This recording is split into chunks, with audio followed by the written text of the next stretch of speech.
Documentos e laptops do segundo homem das Farc, Raul Reyes, foram capturados na selva do Equador quando ele morreu em combate 3 anos atrás. O governo colombiano entregou o material primeiro à Interpol para garantir a autenticidade e depois encaminhou a um dos mais conceituados centros de pesquisa no mundo, o Instituto Internacional de Estudos Estratégicos de Londres, que divulgou agora os resultados de 2 anos de análise. Um dossiê que confirma: o presidente da Venezuela, Hugo Chávez, apoiou a guerrilha colombiana com oferta de dinheiro e pedido de treinamento militar para militantes chavistas venezuelanos.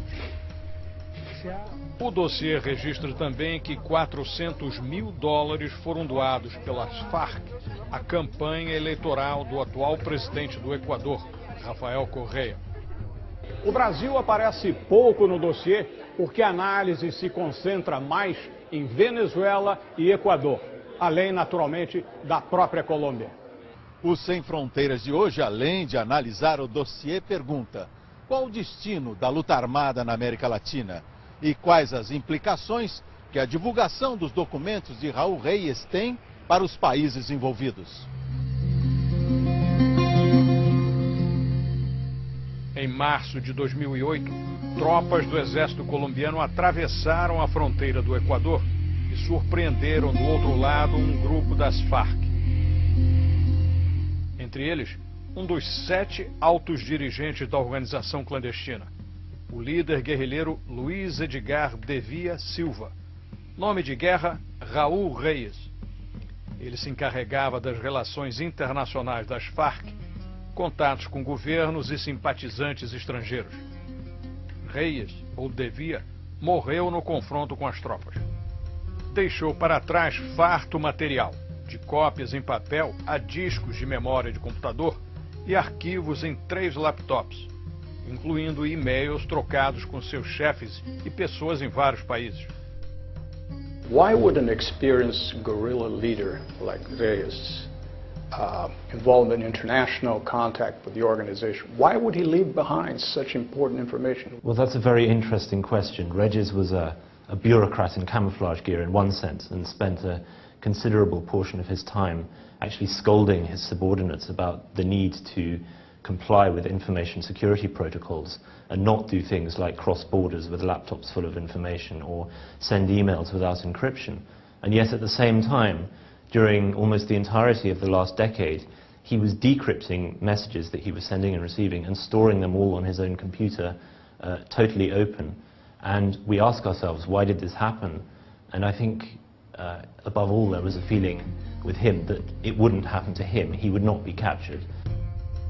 Esta foi a matéria-prima que as autoridades colombianas na época chegaram a divulgar em parte, mas esbarraram no grande volume de dados disponíveis, o que dificultava uma análise às pressas para satisfazer a curiosidade imediata da mídia. Os colombianos sabiam que só a análise de uma organização independente garantiria credibilidade. Um primeiro ponto muito importante: introduz a verdade histórica de uma história recente, que ainda está em transcurso. Tá? Isso, por exemplo, uma coisa muito importante que faz é legitimar profundamente a posição do governo colombiano em toda esta história. É decir, tanto Uribe quanto Santos, que era o ministro da Defensa, o principal operador e decisor de toda a política contra as Farc e a relação com Venezuela, porque isso é importante. O Sem Fronteiras conversou por telefone com o diplomata venezuelano Edmundo González Urrutia. Ele afirma que parte da população de Caracas acredita se tratar de manipulação, mas que os documentos merecem ser investigados. Los señalamientos que allí se dicen son muy graves y deberíamos tener, para el beneficio de las poblaciones de ambos países, que esos señalamientos sean aclarados e investigados en profundidad.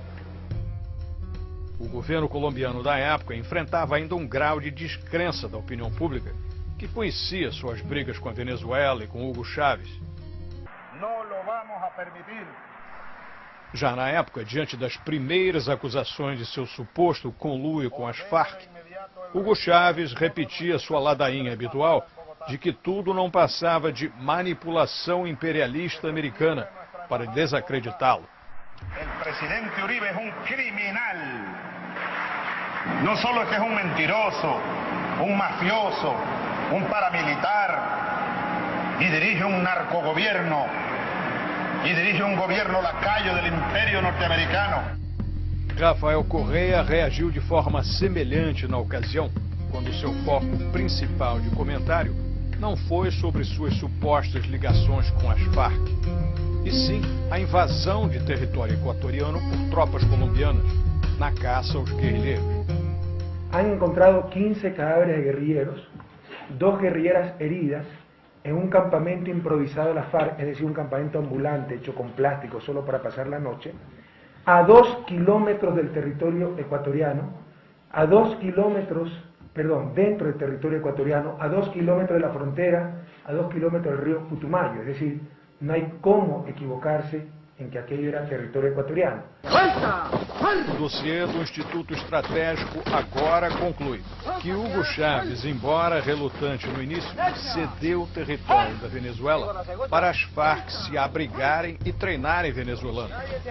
Seria para um possível confronto com supostos invasores americanos e inimigos internos, que, segundo ele, queriam dar-lhe um golpe de Estado. Quanto à ajuda da Venezuela aos guerrilheiros colombianos, o documento diz que Chávez explorou planos de fornecer armas às Farc e teria oferecido $300 milhões à organização. O dossiê não comprova se ele chegou a entregar as armas ou o dinheiro. E o arquivo se encerra 3 anos atrás, com a morte de Reyes. Did he actually deliver the money to them? Well, this is one of the peculiar ways in which history unfolds. In November 2007, he offered the money, and he began to discuss very specific ways of making that money available. Various kinds of transactions were considered, and he even involved the government of Belarus in these discussions, and an emissary of President Lukashenko actually came to Venezuela, I believe it was in January or February 2008, it's there in the report, to discuss a mechanism by which the FARC could be given weapons. So these sponsorship, yeah, in cash or in kind, that was the deal. Either they would get the money directly or they would be paid weapons, given weapons instead of that money. And so these conversations were very serious, they were progressing rapidly, but then on the 1st of March, Reyes was killed. And we don't know what happened after that in any detail, but I believe everything changed as regards that plan. Do you believe, so in saying that, do you believe then that the offer was made, but either the money or the weapons were not necessarily delivered? I don't think they were delivered, and I think it would be very unlikely now, given the overall economic situation of the Venezuelan government and the political situation with respect to Colombia. Lo digo aunque alguien se pueda molestar, la FARC y el ELN no son ningunos cuerpos terroristas, son ejércitos, verdaderos ejércitos.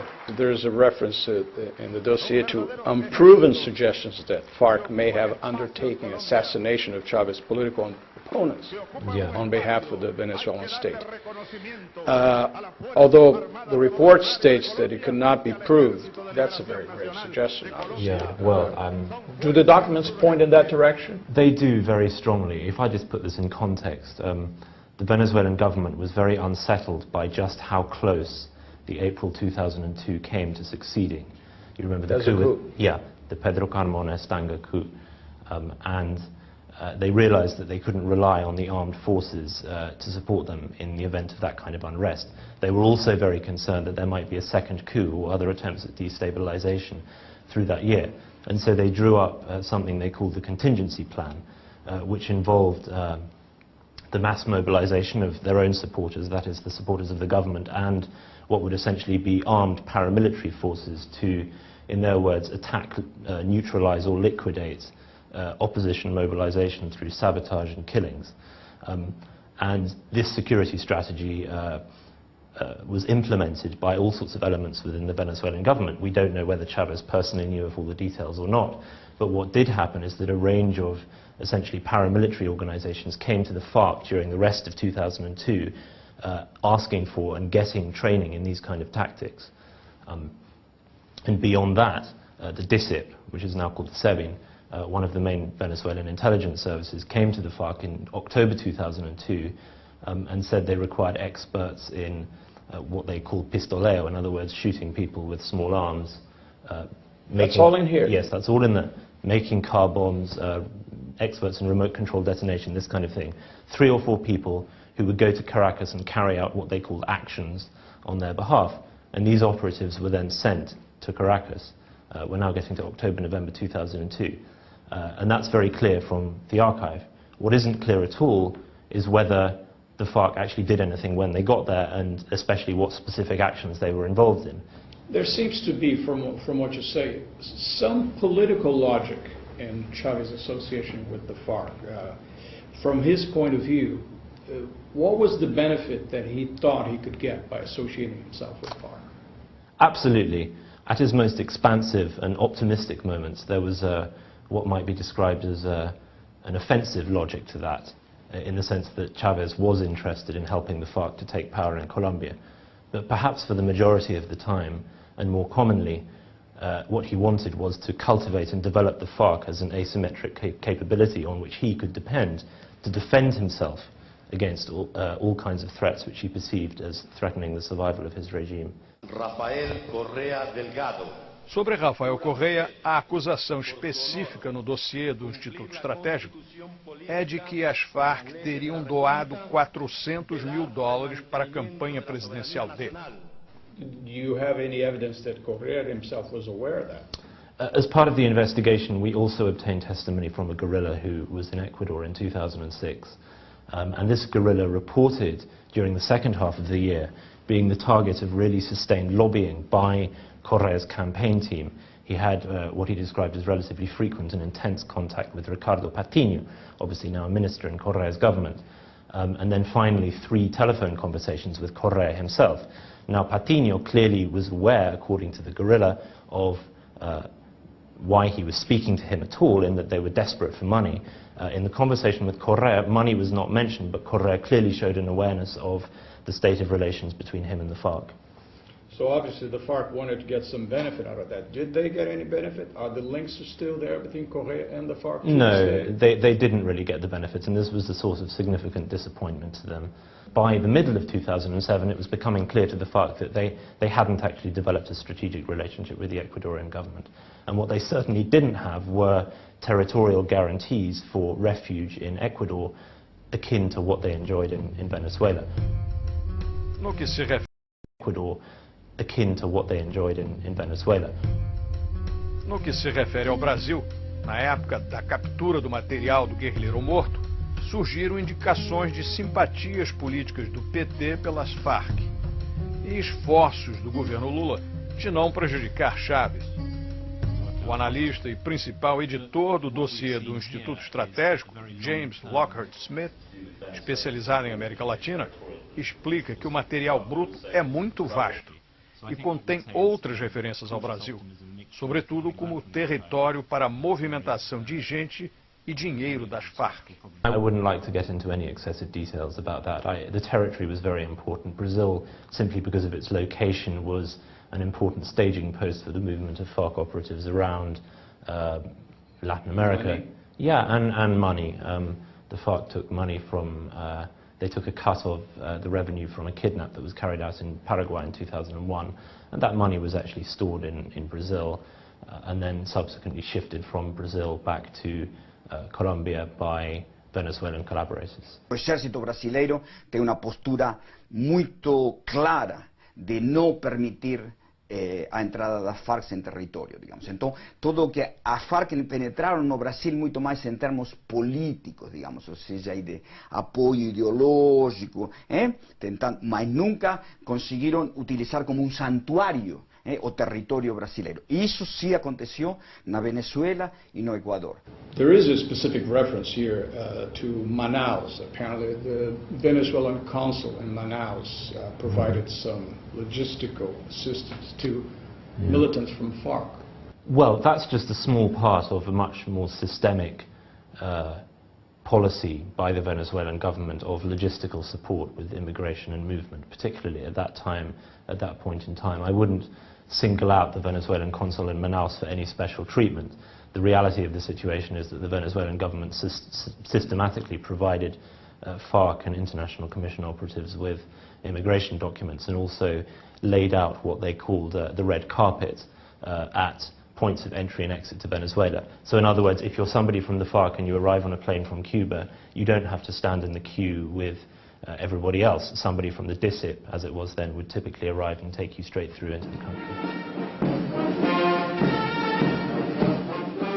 Algumas menções específicas ao Brasil incluem, ainda no ano 2000 e governo Fernando Henrique Cardoso, uma mensagem de Reyes ao chefe supremo das FARC, Manuel Marulanda. Registra que o Brasil participava de uma campanha liderada por Hugo Chávez e Fidel Castro contra o Plan Colômbia, de cooperação militar entre Washington e Bogotá no combate à guerrilha. Já no governo Lula, em 2005, o representante das FARC no Brasil, padre Francisco Cadena Colasso, codinome Camilo, envia mensagem em que chama o PT de saco de gatos ideológico. Os documentos de Raul Reis foram divulgados em momento inoportuno para o Brasil, exatamente no dia em que o chanceler venezuelano Nicolás Maduro era recebido em Brasília pelo ministro das Relações Exteriores brasileiro, Antônio Patriota. Interpelado, o chanceler Maduro se esquivou. Depois, ao jornal Estado de São Paulo, disse que o relatório é apenas lixo, está cheio de intrigas e mentiras e que tem o objetivo de perturbar as relações apaziguadas entre Colômbia e Venezuela. Maduro é citado 22 vezes nas mensagens das FARC relacionadas com a Venezuela. E são menções de amizade. Aqui uma saudação especial a Raul Reis, ali um forte abraço ao comandante guerrilheiro. E neste ponto, Reis diz que garantiu a Maduro a disposição de prestar qualquer apoio na fronteira com a Venezuela no momento em que Maduro e seu colega deputado Carreño requeiram. Uma referência ao suposto plano de uso de paramilitares treinados pelas FARC em caso de uma conspiração contra o presidente Hugo Chávez após a tentativa de golpe em 2002. Mas o Brasil minimizou as acusações de envolvimento de governos vizinhos com guerrilheiros sequestradores acusados de traficar drogas. O ministro Patriota preferiu destacar as atuais relações cordiais entre Venezuela e Colômbia. Acho que o que é muito importante sublinhar aqui, e algo que o chanceler Maduro enfatizou, é o novo ambiente de entendimento entre a Colômbia e a Venezuela. Vocês terão visto, né, que houve extradição de lado a lado de pessoas que estavam sendo aguardadas pela justiça de um país e de outro. Isso aí até independente de pressões internas para que não ocorresse. De modo que esse clima de entendimento aqui é muito positivo e que cria aqui as condições para que nós trabalhemos realmente de uma maneira harmoniosa pelo fortalecimento da nossa integração sul-americana. Mais uma amostra de quanto o tema FARC é no brasileiro. No passado, as FARC foram tratadas pela esquerda brasileira como um movimento legítimo, incômodo para o governo. Durante anos, o grupo teve até representante político em Brasília, o ex-padre Olivério Medina, que aqui teve ampla liberdade para fazer propaganda das FARC. É que nós não somos guerrilha já, nós somos Estado paralelo. Temos mais de 500 prisioneiros de guerra. Na Colômbia, Medina é acusado de homicídio, sequestro e extorsão. Aqui foi declarado refugiado político. Enquanto a parte do dossiê referente ao Brasil não for publicada, nós podemos nos fingir de mortos sempre que o assunto FARC vier à tona. E, professor, qual seria a relação hoje do Brasil com as FARC? Bom, eu diria assim, o Brasil com as FARC não tem nenhuma relação hoje, tá? Eu diria, pode ser que ainda fiquem algumas pessoas, membros do governo atual, né, que tenham simpatias pelas FARC, tá certo? Difícil de avaliar, este é um novo governo, então não temos dados nesse sentido, como havia claramente no governo Lula, mas eu diria o seguinte, há um realismo claro, mesmo essas pessoas que eram simpatizantes un ano atrás, 2 anos atrás, e que podem continuar neste governo, estavam no outro, há um realismo deles, que as Farc é cada vez mais um grupo em debandada. Ainda existe espaço para a luta armada na América Latina? A luta armada clássica do insurrecional, do que a Farc são a último remanescente, que é toda a proposta associada a uma estratégia de comunista, digamos, ou seja, de extrema esquerda, de estatização dos meios de produção, ditadura do partido único, chamada ditadura do proletariado. Para isso não tem mais espaço na América Latina. Agora,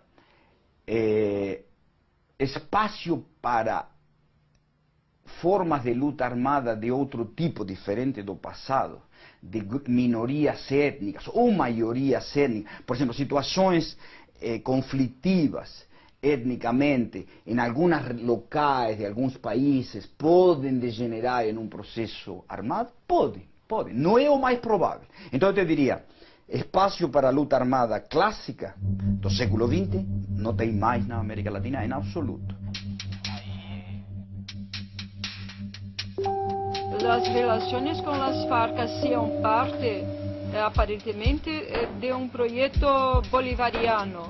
¿Qué ha sucedido con este proyecto ahora que Chávez intenta aproximarse de Colombia y cambia la manera de hacer política? Bueno, las reacciones, las decisiones como la entrega de este dirigente de la guerrilla de las FARC a las autoridades colombianas ha generado malestar entre los propios seguidores del oficialismo, y distintas organizaciones políticas venezolanas y colombianas han expresado su disgusto con esta decisión que colocan al presidente Chávez como muy dispuesto a contribuir con las autoridades colombianas. Pero en el fondo el proyecto de expansión continental se mantiene. Yo creo que esto es un episodio dentro de una proyección de más a largo plazo. El proyecto geopolítico del presidente sigue firme y no creo que esto lo vaya a detener. No fim de abril deste ano, o governo Chávez entregou à Colômbia o guerrilheiro das Farc, Joaquim Pérez Becerra. O dossiê que devassa as relações do governo Chávez com a guerrilha colombiana até 2008 sai quando a Venezuela faz gestos de aproximação com o presidente Santos da Colômbia. A relação entre os dois países, no momento, está bem mais amena. Fica em suspenso qual será a próxima aliança.